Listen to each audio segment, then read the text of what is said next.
Bueno, bienvenidos a este episodio número 117. Llegamos ya a un número ya considerable ya de conversaciones que iniciaron hace ya 2 años.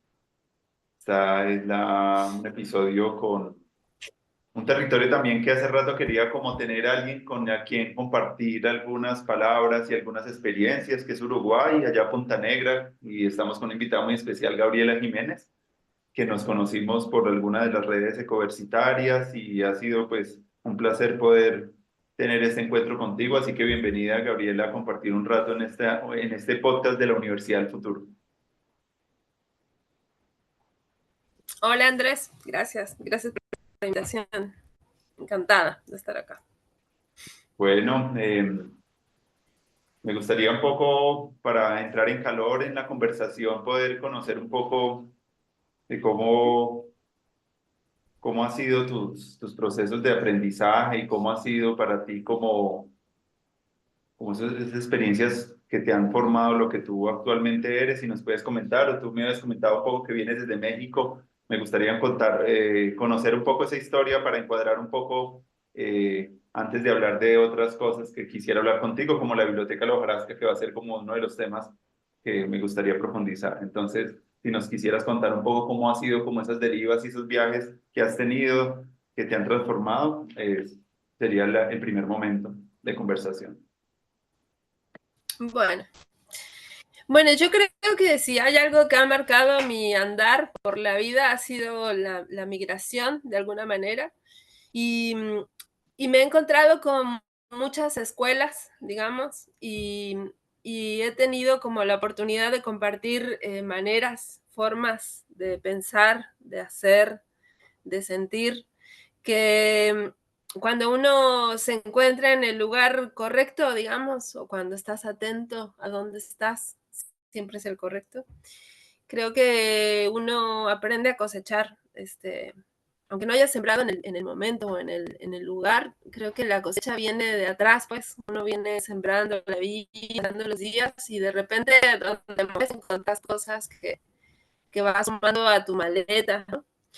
Yo nací en México, nací en Guadalajara, tuve la oportunidad de trabajar con comunidades indígenas, comunidades en diversos momentos de mi historia y de la historia de México.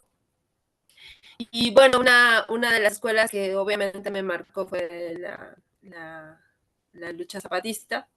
Y a partir de allí creo que se despertó, como dice la flor de la palabra, se despertó y con ella he dado ahí para allá y para acá. Ahora estoy radicando en una comunidad que se llama Punta Negra, en Uruguay, y bueno, acá me he encontrado con una realidad totalmente diferente.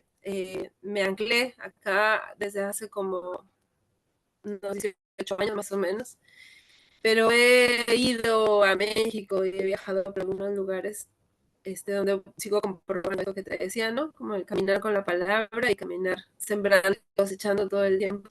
Siempre cuando uno está atento, ¿no? Cuando uno anda distraído, a veces parece que no pasa nada y no pasa nada. Pero cuando estás atento pasan un montón de cosas y yo a esas cosas que pasan les llamaría eso como una siembra y una cosecha constante.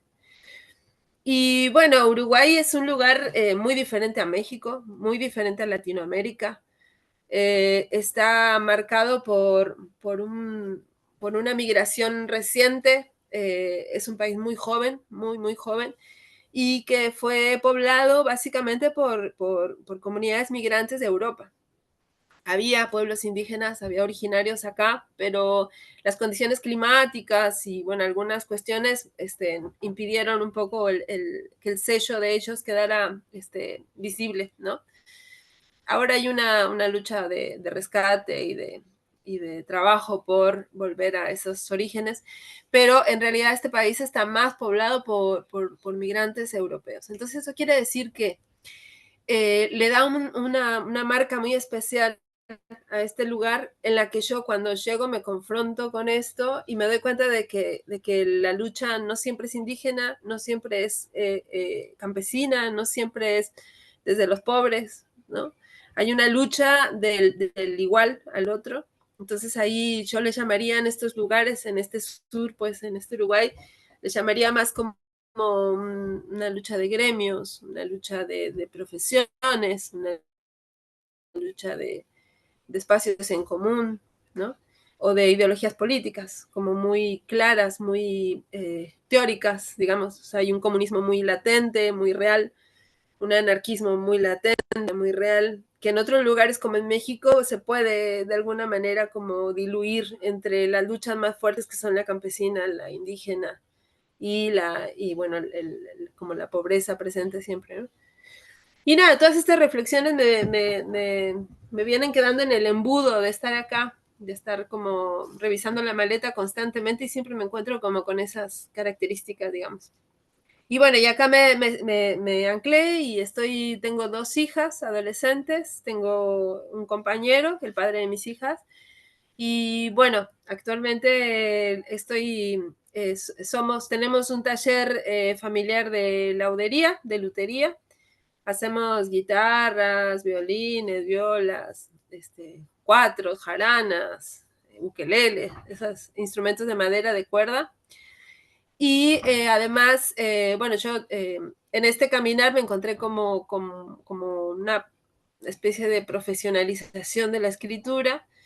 Entonces, nada, soy escritora también y encontré también en el Uruguay la oportunidad de publicar y como de meterme en ese mundillo que no lo había como puesto dentro de mis haberes, de mis teneres diarios, digamos. Y bueno, un poco por ahí. Bueno, hay varias cosas ahí que me llaman la atención que me gustaría profundizar y tienen que ver con eso hablaste de las luchas que normalmente siempre están como basadas en una identidad muy, muy marcada, ya sea como los campesinos, los LGBT, ¿cierto? Las mujeres. Y tú dices que no es una lucha así como tan, ¿cierto? Como tan identitaria, sino como que hay otro tipo de luchas que ves allá en el pueblo de Uruguay. Eso me llama mucho la Uh atención -huh. por lo que, por ejemplo, ese proyecto de la Universidad del Futuro es también como un llamado también a una lucha, pero con los educadores, con las personas que están educando, que están formando, Uh que se -huh. están imaginando nuevas maneras de hacer educación y como tal no es una lucha por pedir ciertos derechos, sino también por hablar de la responsabilidad. Normalmente las luchas siempre están pidiendo derechos, pero como que acá estamos mirando cómo el proyecto que tiene que ver con la Universidad del Futuro es cómo invertimos nuestra energía en cultivar mejores relaciones con los demás, cómo podemos invertir más tiempo en construir redes de amigos y amigos en diferentes partes del mundo con los que podamos emprender nuevas aventuras y cómo empezar a crear como Uh comunidades de -huh. aprendizaje alrededor del mundo. Es como el sueño de base que sostiene estos podcasts, cómo crear, invertir en las relaciones. Decía hace poco un amigo que me llamaba mucho la atención que nuestras obras de artes son nuestras relaciones y todo artista pues está buscando pues tener las mejores relaciones con todas las cosas que tiene, con sus familias, como pensar el arte y la educación y el aprendizaje como una experiencia que llena de sentido pues todas las experiencias que uno tiene en los espacios cotidianos, no como algo cuando uno va a la Uh -huh. escuela, cuando uno está creando determinada obra bella, sino como ver el arte y la educación desde esa perspectiva me parece como maravillosa. Entonces me llamaba mucho la atención cuando tú hablabas de eso, de las luchas, porque bueno, en buena parte sí hay como un gesto de resistencia en hacer este tipo de cosas pero siempre más que estar en contra, que normalmente las luchas siempre están como poniendo como personas y objetos en la cual como enfrentar ese estado de lucha, lo que uno está buscando es como un estado de construcción de algo nuevo que no está y que uno quiere ver en la sociedad. Entonces me llamó mucho la atención eso, las luchas, porque va mucho por ahí, pues este experimento, como es una lucha por lo que exige coraje, tiempo, energía, mucha intensidad, pero no es algo como que uno esté queriendo como borrar algo ni que esté como en contra de las universidades ni de la educación tradicional, sino que está, lo que decía Buckminster Fuller, este diseñador, que no tanto como luchar contra un mundo, sino hacer que el mundo que existe sea obsoleto, creando pues algo nuevo, es algo como el Uh gesto que -huh. no. Entonces me llama mucho la atención eso. Y lo otro de las cosas que me gustaría también escuchar algo de ti en el mundo educativo y en el mundo actual se le da mucha fuerza al intelecto y a las cuestiones del conocimiento, ¿cierto? Pero tú hablabas de la lotería y que es un hacer mucho de las manos, ¿cierto? Y es un hacer muy, muy, muy bello. ¿Tú cómo ves cómo la educación pudiera tener un poco más esa conexión y más en un tiempo donde pues interactuamos mucho con pantallas y con tecnología? Me parece que esa labor que tú haces tiene como mucho futuro para la educación del futuro, como que las personas puedan Ujú, construir cosas y no perder esa cosa manual que es tan bonita. ¿Tú cómo la ves? ujú. Bueno, hay una diferencia conceptual, digamos, entre la academia y el oficio, ¿no? Yo creo que la academia es una serie de, una programación de materias en las que vos tenés que estudiar para decir que sos apto para ser sociólogo o que tenés toda la información necesaria para ser sociólogo en el lugar donde estés, ¿no? La Universidad de Chile debe ser diferente a la de México o a la de Uruguay, serán diferentes los programas. Hay cuestiones comunes, no sé. Pero yo creo que el oficio, y eso creo que lo que más nos cuesta dialogar, digamos, entre los oficios y la universidad, el oficio es un conocimiento ancestral y es un conocimiento práctico.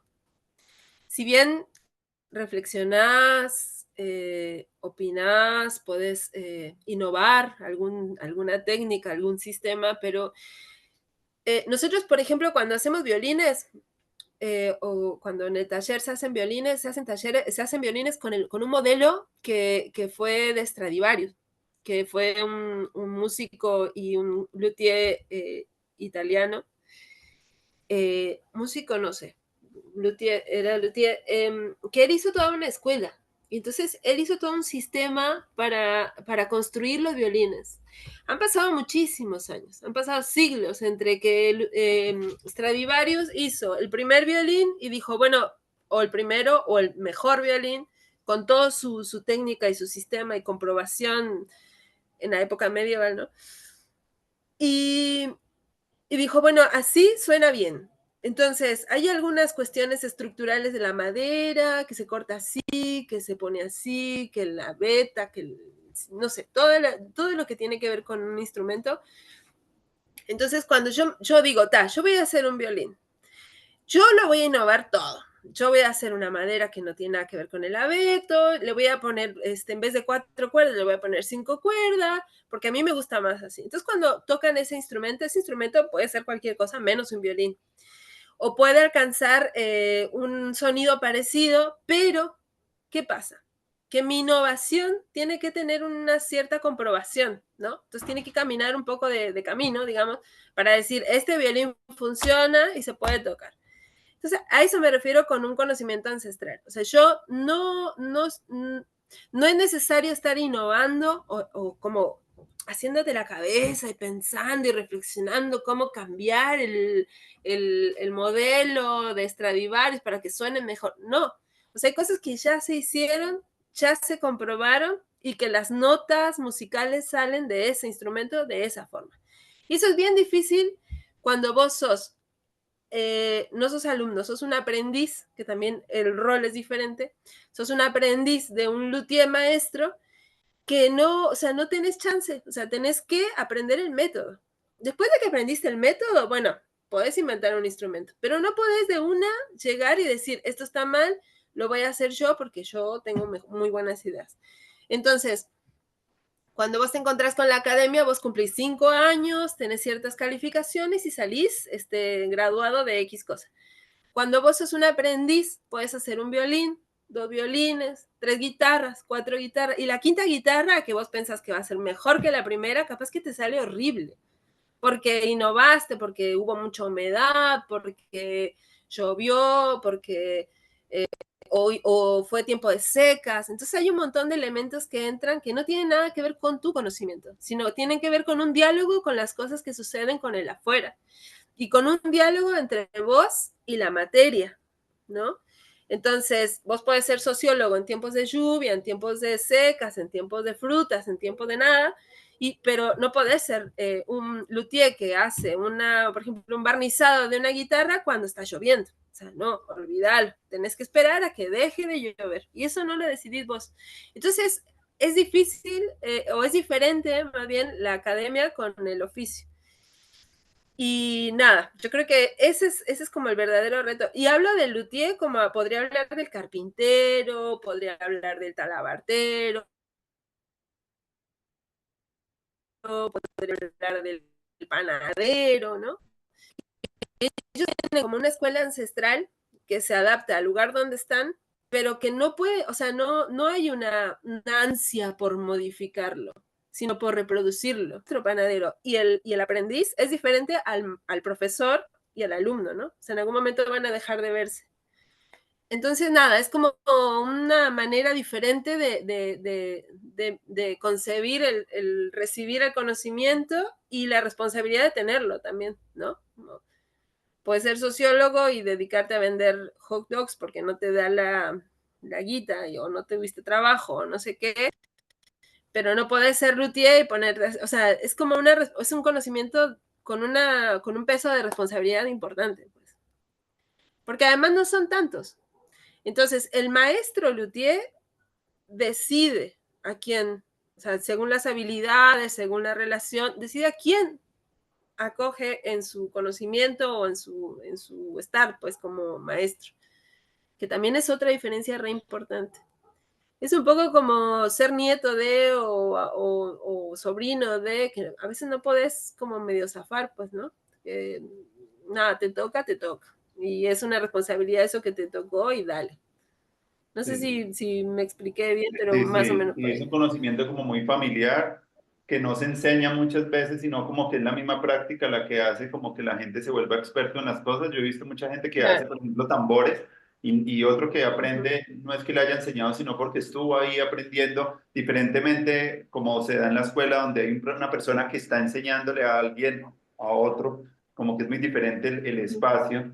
Pero también lo que yo digo es que en algunos colegios uno veía así antiguamente, o a mí me tocaron que habían como unos talleres y habían unos espacios, pero tú en las universidades ya dejas de ver esos talleres, que ya se Claro. vuelve todo muy hacia acá, hacia recibir como una Ujú. información. Por eso pues, me llamaba mucho la atención eso de cómo, y ahorita con lo del COVID también empezó a surgir una reflexión de los profesionales que habían estado muy invisibilizados, que les pagan muy mal, pero que son súper necesarios para el sostenimiento de la salud, de los cuidados de una sociedad, y a veces no son muy bien pagos y no son muy, y hay otros oficios y otras profesiones que están muy bien. Entonces, como que también estamos en un momento donde se debería redefinir también el estatus de ciertas profesiones que son muy importantes y que están muy por el lado de lo manual, no solamente por el lado de lo mental, que deberían empezar a tener más fuerza o por lo menos a darnos cuenta de la importancia de ciertas labores que por lo menos en términos educativos, por lo menos a mí me llama mucho la atención, que en mis clases, en mis procesos educativos, haya algo que hacer con las manos, que haya algo que hacer con el cuerpo, Ujú. que haya algo que hacer también con el cuidado y no solamente como esa rutina de solamente como lo cognitivo. A eso me refiero, por eso te Claro. preguntaba un poco eso, porque creo que las personas que hacen oficios o que tienen un arte alrededor de lo manual, me parece que es un tesoro muy grande. Además, también le permite a las personas también, eh, o por lo menos así me pasa a mí con el dibujo, es como que yo dejo de Ujú. pensar en muchas cosas y como que entra en un estado de concentración muy bonita, que a veces los chicos ahorita están como en muchas cosas muy rápidas y como que el oficio te vuelve a centrar. Es una manera también como de meditar, siento yo, como de, Claro.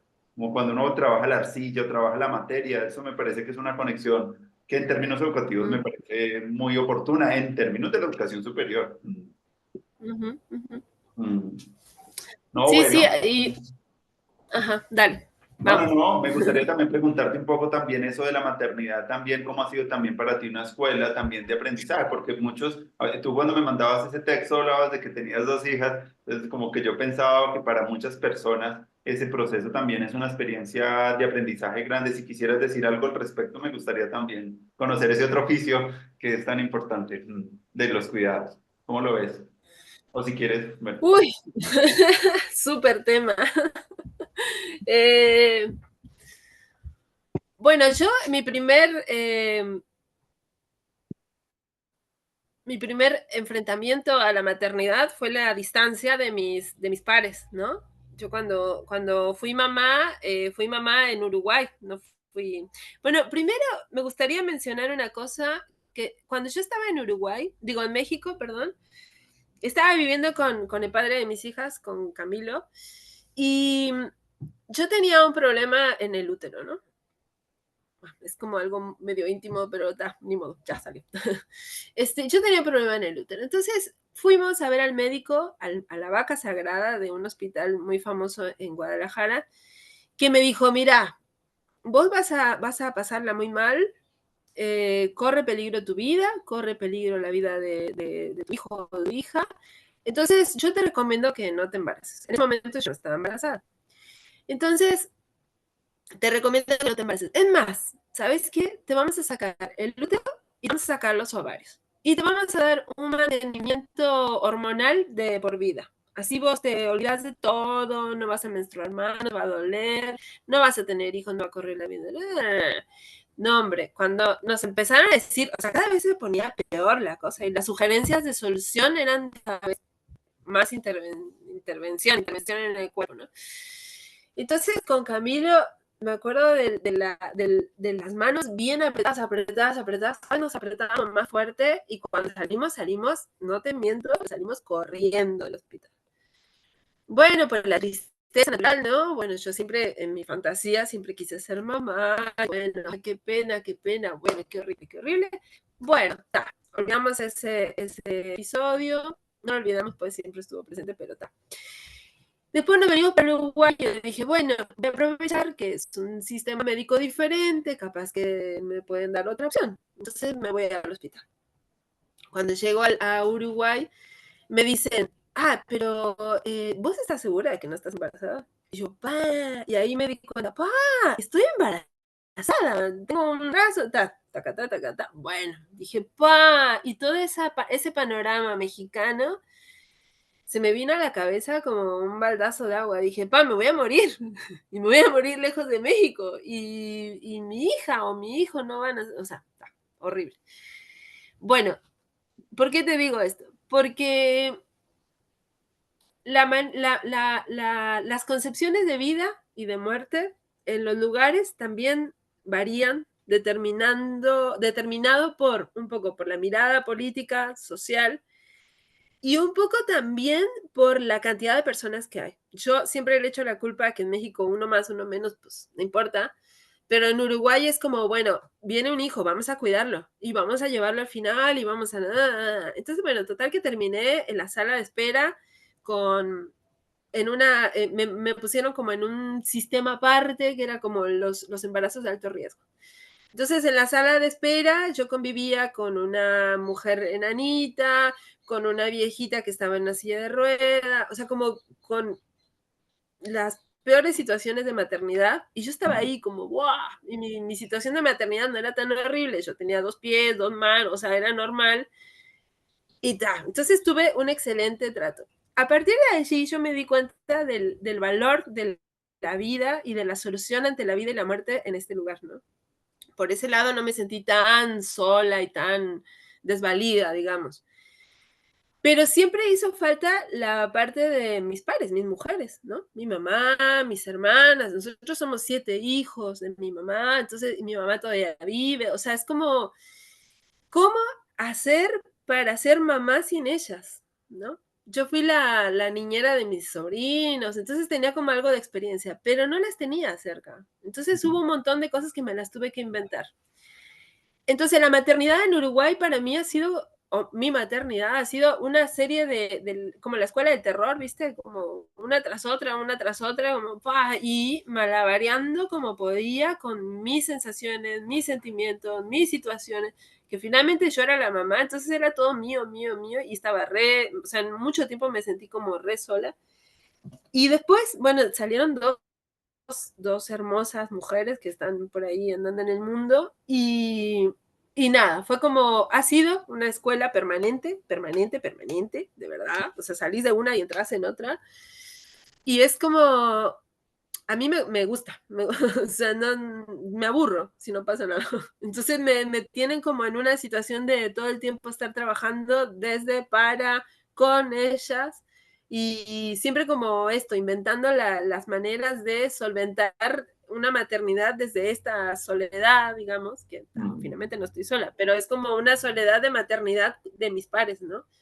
O sea, ya mi mamá no está, o sea, hay como un montón de mujeres que me faltan, pero que uno se va inventando y para mí la maternidad es como la gran escuela de mi vida, digamos. Mm. Por ahí. También cuentas, Gabriela, que te gusta mucho la escritura y eso, me gustaría un poco cómo ha sido ese encuentro y cómo también, como el significado que ha tenido eso para ti en tus experiencias, con, qué cosas te inspiran en la escritura y en la lectura también, porque yo creo que están como de la mano. Si quieres contarnos un poco como de ese hilo antes de entrar a hablar de la hojarasca, me gustaría mucho también conocer ese proceso de ese amor a la escritura y cómo llegaste a resonar tanto con la poesía. Y por ahí me mandaste un libro, por ahí leí unos cuantos poemas de tu libro de También llueve, se llama, si no me equivoco. Mm. Ujú. Sí, sí, se llama así. Yo creo que todos los humanos tenemos una manera de sacar lo que el alma y el corazón no encuentra palabras. Y algunos pintan, algunos tocan algún instrumento, algunos dibujan, no sé. Yo escribo. Y, y más allá de que en aquellos pininos, aquellos años, yo lo que escribía tenía mucho que ver como con un vómito de la situación, ¿no? Como, oh, me está pasando esto y tal, y entonces escribía, no sé, una especie de diario, cosas así. Después me los encontré, los trabajé y algunos se volvieron algunos textos que están publicados, otros no. Pero nada, descubrí hasta que llegué acá a Uruguay que existía la posibilidad de que yo pudiera publicar, que también en México me parecía como una imposibilidad y ni siquiera lo pensé porque yo no sentía que fuera escritora. Y cuando llegué a Uruguay empecé como a mirarme con otros pares y me encontré con un hombre que se llama Mariano González, que es mi editor, y cuando se lo mandé, le dije, bueno, esto es como lo que he traído en la maleta todo el tiempo, míralo y ve a ver si vale la pena.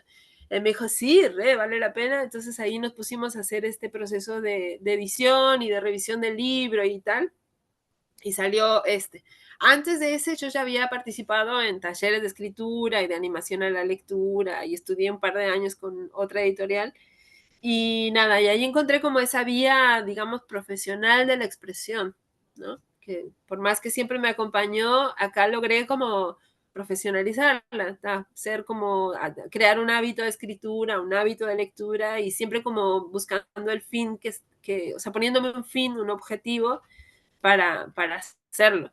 Que es también todo un arte, pues, igual que la lotería, no sé, o que cualquier profesión o sea, no solo se escribe, sino se prepara uno para escribir, si es lo que querés, ¿no? Si no, también puedes escribir y todo bien.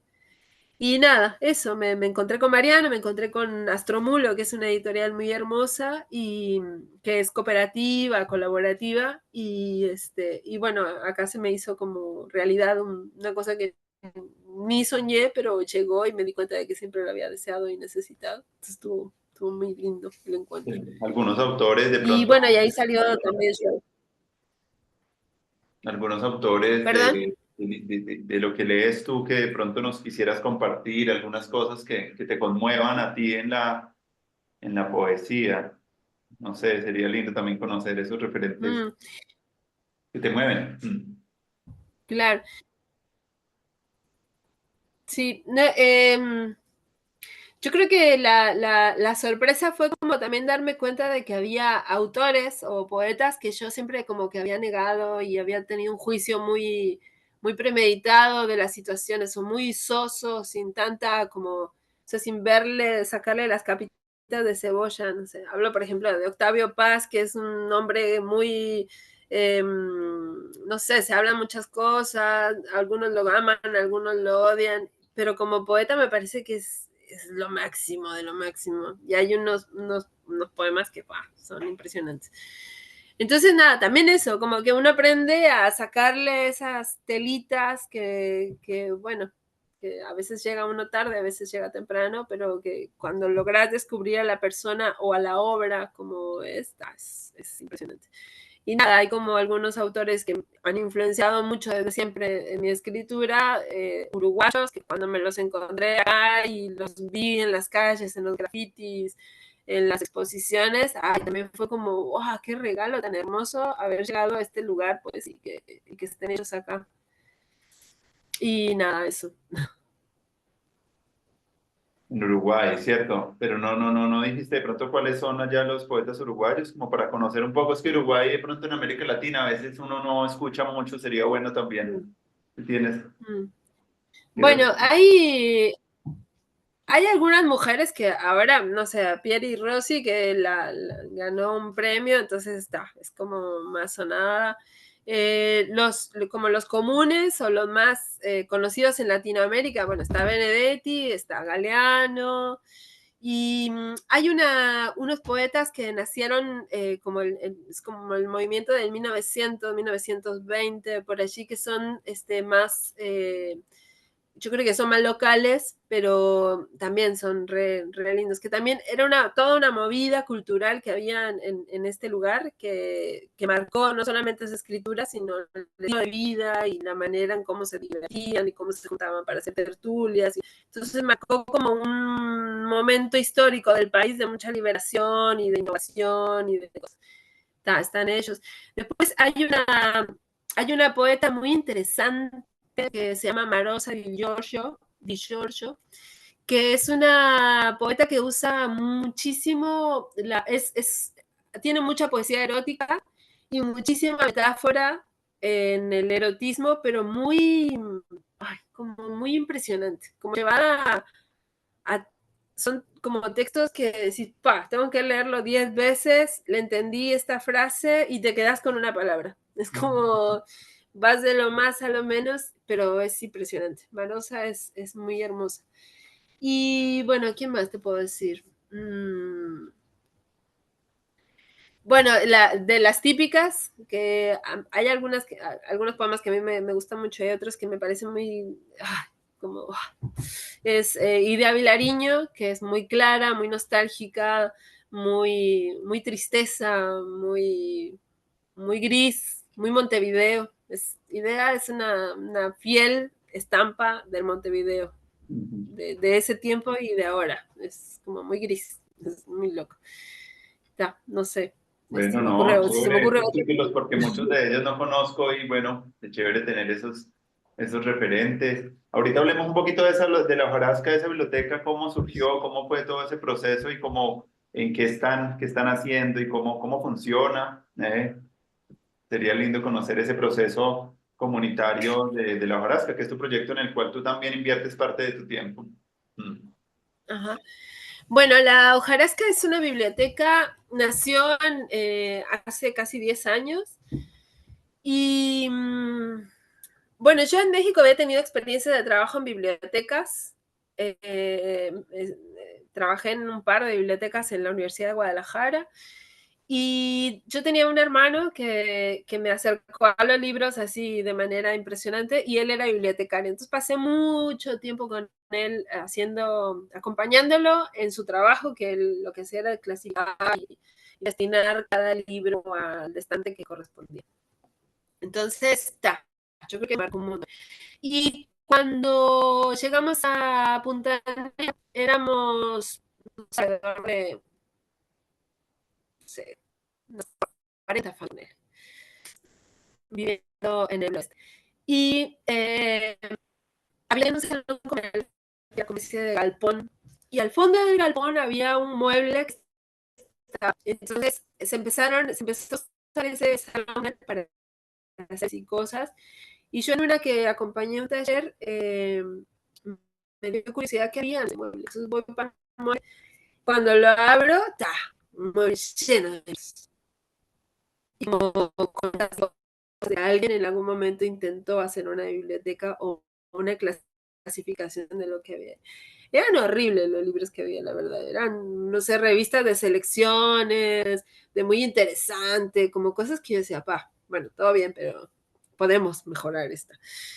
Y ahí dije, ta, vamos a poner una biblioteca. Y también la otra, o sea, fue un lado como el estímulo de mirar el material ahí en el mueble, y por otro lado fue como nosotros, el pueblo donde estamos está, no sé, como a 15 kilómetros de una ciudad más o menos decente, digamos, donde hay todo, como la administración pública, escuela, liceos, etcétera. Acá en el pueblo no hay nada, o sea, hay almacenes y tal. Entonces, dije, ta, ¿qué? O sea, como si yo abro una biblioteca, va a ser como un espacio neutro, ¿no? Las bibliotecas suelen ser espacios neutros donde puede acudir desde el chiquito hasta el viejito, o sea, todos. Y donde te puedes encontrar cualquier tema y cualquier tema es viable en una biblioteca. Entonces me pareció como estratégico pensando en mis hijas, sobre todo, porque ellas, o sea, había otros 2 niños que vivían acá y ya. Y lo demás me tenía que yo mover a otro lugar para que ellas jugaran con otros, o sea, como todas esas cosas de la maternidad. Entonces dije, no, vamos a hacer que los niños vengan acá. O sea, lo voy a traer a sus amiguitos, a mis hijas, y voy a como a empezar a mover esta situación, siempre como desde la preocupación de mamá y como qué hacer con el tiempo y esas cosas. Es otro aprendizaje. Entonces, pues nada, abrimos una biblioteca, hice una convocatoria a la comunidad, cayó un montón de gente. El día de la inauguración hubo una señora que vino con una carretilla de material, ¿viste? De la ruedita que la empujas, llena de libros, unos libros re lindos. Y entonces fue como no sé, fue como muy hermoso. Y como me di cuenta de que era necesario el espacio. Entonces, nada, eso de que es necesario, yo lo agarré, lo potencié y empecé como a mover un montón de cosas más. Y encontré así como una vía de estar y de hacer desarrollo comunitario, como lo hacía yo en México, pero en Uruguay, desde un lugar neutro, no desde un lugar políticamente definido, ni gremialmente, o sea, no había lucha, sino más bien la lucha de la cultura es como un paraguas que nos cubre a todos. Todos necesitamos algo cultural, digamos. Entonces empecé como a hacer talleres con mujeres que curaban, empecé a hacer talleres de animación a la escritura, de papel reciclado, de encuadernación. Entonces, no sé, como un montón de temáticas. Después la comunidad creció y bueno, ahora el salón comunal es un salón hermoso, con aire acondicionado, muy bonito, y que se hacen un montón de cosas. Y la biblioteca subsiste porque como, yo tengo como no sé, ahora me estoy dando cuenta de que soy medio TDAH-osa, porque tengo como un montón de cosas en mi cabeza que están todo el tiempo. Entonces, parte de esas cosas son las que sostienen la biblioteca. Todo el tiempo se nos están ocurriendo cosas para aplicarlo. Entonces, ahora tenemos una tarde de cine 2 veces al mes, tenemos talleres con mujeres, tenemos el espacio de biblioteca donde va la gente y pide un libro, un funcionamiento normal, digamos. Y después estamos haciendo un proyecto para rescatar la historia de Punta Negra, porque si bien Uruguay yo te contaba que es como un país muy reciente, bueno, Punta Negra es más reciente todavía. Entonces, eso nos da la ventaja de poder llegar al inicio de las cosas fácilmente. O sea, la gente que llegó al principio está viva. Entonces o sea, estamos haciendo como un trabajo de rescate de eso. Y después estoy también en otro proyecto desde la biblioteca vamos a entrevistar a 5 mujeres migrantes en Uruguay, que viven en Uruguay hace por lo menos 2 años. Ese es un proyecto que justo al ratito tengo una reunión con la persona con la que voy a hacer esto. Y nada, que lo que queremos saber es, bueno, de tu maleta que traías, qué sigues usando, ¿no? Que vos llegaste, no sabías ni qué onda, pero algo siempre tenemos en nuestra maleta, no sé, el amuleto. Yo, por ejemplo, si me preguntaran a mí, mi cosa de hacer tortillas, ¿no? Mi prensa para hacer las tortillas, esa, es como, en cualquier maleta va a estar. Entonces, nada, creo que todas o todos los que emigramos tenemos algo que siempre nos acompaña y que la traemos desde donde estamos, desde donde salimos, pues. Y nada, esos son como los proyectos por los que ahora estamos. Después estoy dando un taller de animación a la escritura creativa en otro lugar, que también está un poco vinculado a la biblioteca, pero no tanto. Y nada, en eso ando. Y lo de Coletras que me comentaba, ¿cierto? Eso también es algo que están haciendo también esas conversaciones con personas que tienen libros. Eso me parece también un proyecto bien, bien poderoso. Ah, uh-huh. ¿Podrías Ahí comentar va, algo en de la eso? red de comerciales, ajá. Como a veces uno escribe libros, los presentas en tu círculo inmediato, pero nada, que estamos como queriendo abrir, ya empezamos a abrir un espacio donde si vos escribiste un libro, bueno, te invitamos a que vengas y nos hables de él. Pero no solamente vos como autor, sino vos como si sos editor, si sos ilustrador, si sos, no sé, programador, no sé, como todo lo que tiene que ver con el libro, no, es como un inicio de cualquier reflexión en cuanto a las letras, a la lectura. Y el espacio lo estamos haciendo ese virtual. Todo lo demás es presencial. Ese sí es totalmente virtual. Por Mm. ahora llevamos presentados 3 libros y bueno, vamos por el cuarto. Buenísimo. Esperemos que cuando ya tengamos el primer libro de la Universidad del Futuro podamos también hacer un programa con Ecoletras. Todavía no está porque eso siempre se demora, es una convocatoria Sí. internacional. Y aprovecho para quienes escuchan esto y que quieren enviar, ahí en el canal pueden encontrar ahí información de dónde enviar los textos. Estamos recibiendo textos de diferentes tipos, ensayo, poesía, narrativas gráficas también, para hacer un primer experimento a ver qué puede salir de ese primer libro. Pero entonces no, muy chévere que hayan esos espacios donde se puedan también socializar. No sé de pronto, Gabriela, qué otras cosas de pronto quisieras contarnos que no te he preguntado, pero que sería para ti como algo importante que la gente conociera o alguna reflexión final. Sería muy lindo de pronto que respecto a la educación del futuro, me gustaría saber para ti de pronto cómo la percibes y cuál sería para ti esa educación anhelada. Mm. Mm. Y a mí me parece que la educación siempre tiene que ser dialogada. Entonces, es una condición. Y muchas veces la educación no es nada si no alcanza a hacer una formación. O sea, cuando uno, cuando uno entiende, a ver, yo creo que la primera clave para entender qué es lo que uno quiere sale cuando vos estás atento. Estar atento quiere decir a que hay un montón de señales en el mundo, en la vida, en el lugar donde estás, entre las personas con las que estás, que te están dando, que te están llegando, que te dicen, que te hablan, que te susurran, que te gritan, que te pegan, y vos seguís como en la baba. No, cuando vos pones atención y sos consciente, estás atento, que es algo que yo le llamo atento, eh, y la agarrás y decís, está, yo voy por acá.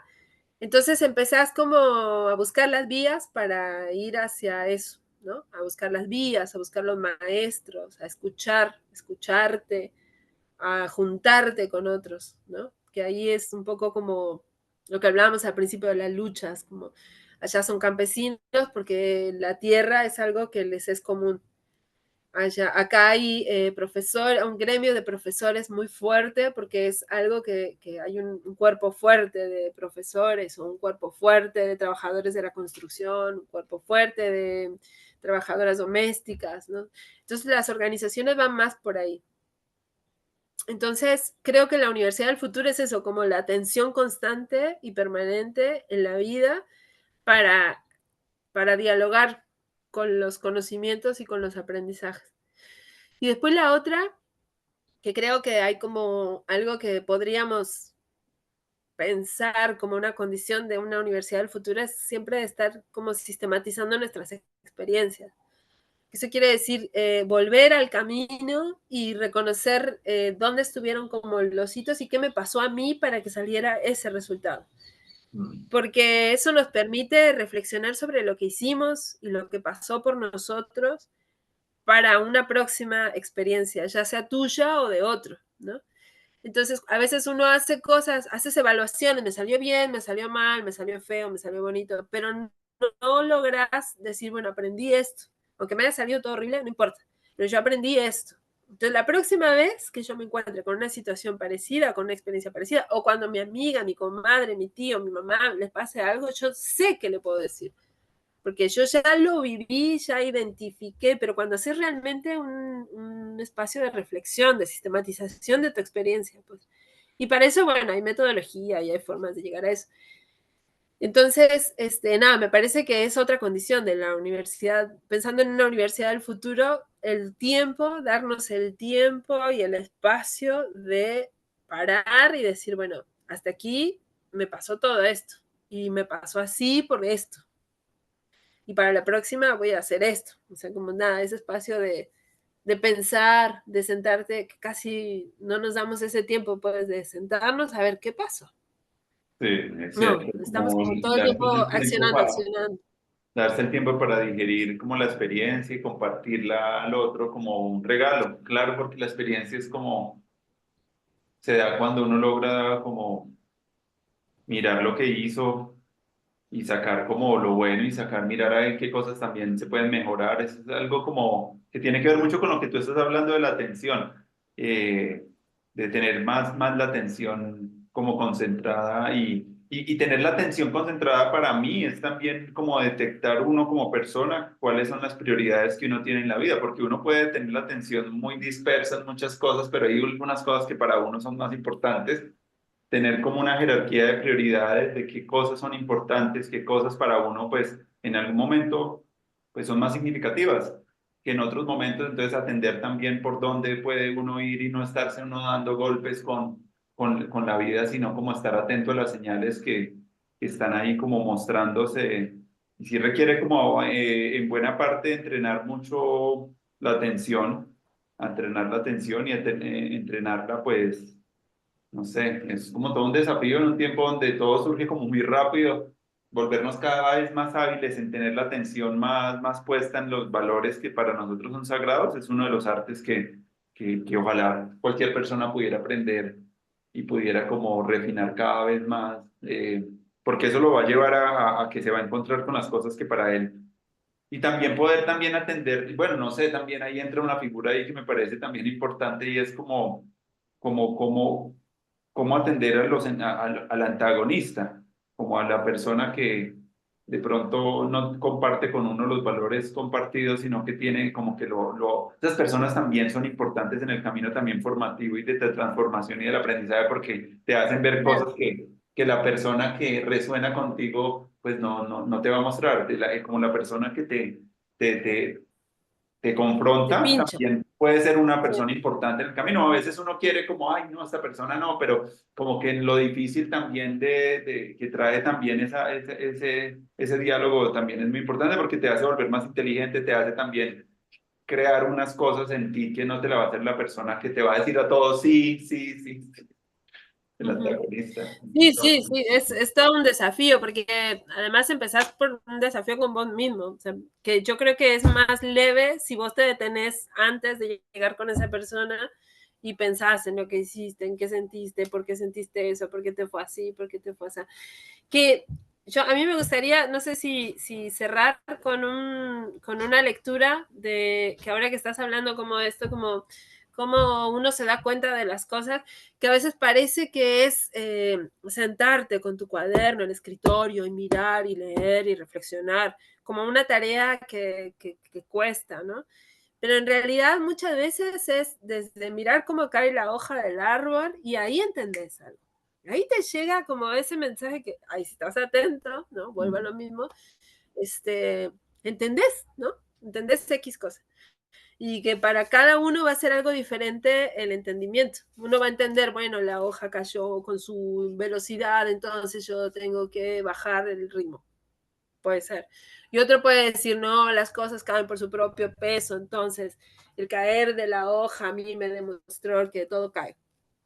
Y para cada uno puede ser cosa diferente, pero la cosa es estar atento. Y fue una hoja el gran maestro o la gran maestra, ¿no? Para uno mismo. Y hay otros que no, que patean la hoja y siguen, siguen caminando. Y a mí una vez me pasó algo que había como, estaba re nostálgica, además el clima acá en Uruguay muchas veces es lluvioso, gris y pasa muchos días en la misma.